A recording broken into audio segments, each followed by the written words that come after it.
So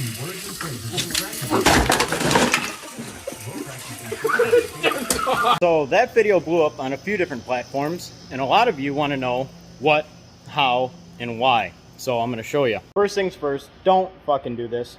This is for informational purposes only, and I am a trained professional. I went to school to learn how to fuck with ignition coils. The idea was born from hanging out in the shop with my buddies. They would crank my vise down like a bastard, so when I was in a hurry working on something, I'd come up and fuck, and it's not good for the vise. It strips it out. I got irritated and I said, quit fucking with my vise, or you're gonna fucking get it. And that turned it into a game to see how tight they could fucking make it. Right away, I knew I was gonna use electricity.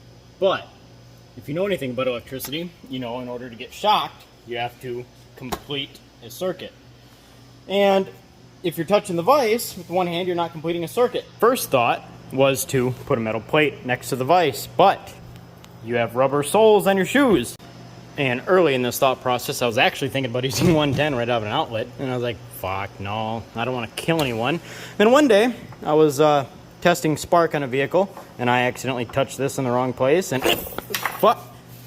And I knew what I was gonna do. If you've ever been fucking around with a coil or an ignition wire while the car is running, you know just as well as I do that ignition coil don't give a fuck if you complete the circuit.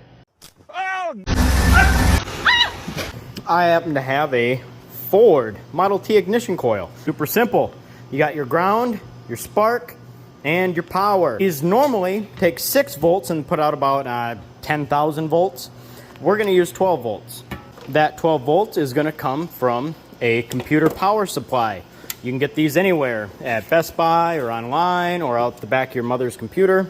Real quick, in a nutshell, these are what the wires are. Put all the connectors off, combine all the yellows, combine all the black wires. Should end up with a 12 volt and a ground. You can't just leave this thing running 24/7, so you gotta put a switch.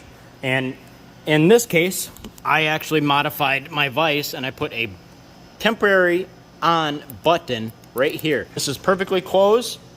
It pushes the button. I wired this quick to my button in here. Push the button. We have power. For demonstration purposes, I connected the spark wire to a alligator clip to show you that while activated, our spark plug is sparking. That spark wire would normally go to the vise. So, yeah, that's it. That's what, how, and why that happened. And if you're still watching, thank you. This has been by far my longest video. But let's watch me grab that again to show my friends that they're pussies.